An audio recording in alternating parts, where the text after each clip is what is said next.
greatest show in the galaxy is the final story of Season 25 of Doctor Who. It's been a big improvement over Season 24. The stories are richer and darker, and the Doctor's relationship with Ace is far more interesting than the one he had with Mel. This should have been the start of a whole new era for the show. Instead, it was cancelled the following year.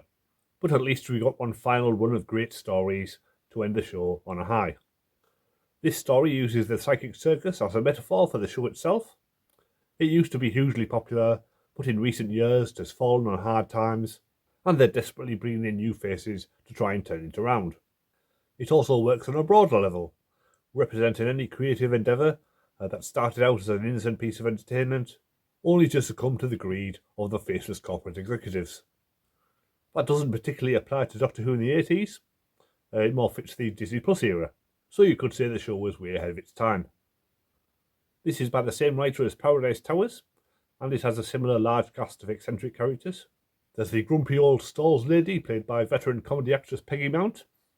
WizKid, played by Adrian Moore's Jan Samarco, is a stereotypical Anorak fanboy, which is basically what I was like at the time this aired.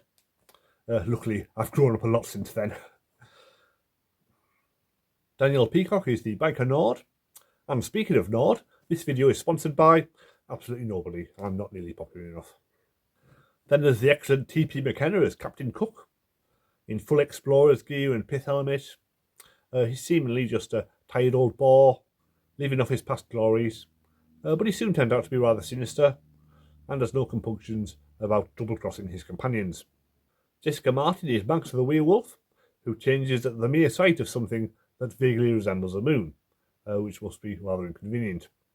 In the circus itself, Rico Ross is the ringmaster, who performs a rather cringy rap with a capital C. Deborah Manship as Morgana spends most of her time gazing into her palantir and talking to the Eye of Sauron.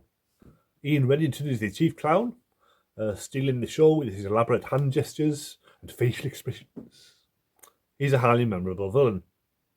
And the gods of Ragnarok, disguising themselves as a stereotypical 1950s family, is a masterstroke, hiding the real villains in plain sight until they are finally revealed at the end.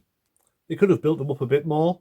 The Doctor claims he's been fighting them throughout history, but this is the first we've heard of it.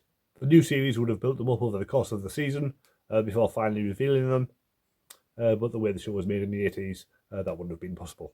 This is the first example of the Doctor actively trying to improve Ace's life, as he would do several times next year.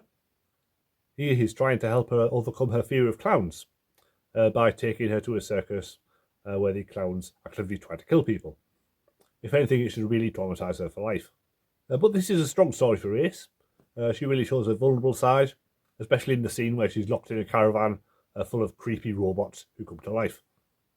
The Doctor also has some strong scenes, showing off Sylvester McCoy's circus skills, with his magic tricks, escapology and juggling, but also embraces the dark side as he brings down the circus and destroys the ancient gods. The scene where he casually strolls away while a massive explosion happens behind him is a proper hero moment.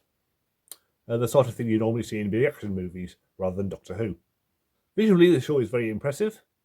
The outdoor scenes might be set in another quarry, but it looks much more like a desert than usual. And there's a planet in the sky as well, which is a decent effect. The tent scenes benefit hugely from being in an actual tent instead of the studio, although the circus wing itself looks a bit too small. It's nowhere near big enough for elephants or lions, not that the BBC could have afforded those. The DVD has more than an hour of extra features. The Show Must Go On is a half-hour making-of documentary, with the director, script editor, designer, Sophie Aldred and Ian Reddington all giving their memories of the production.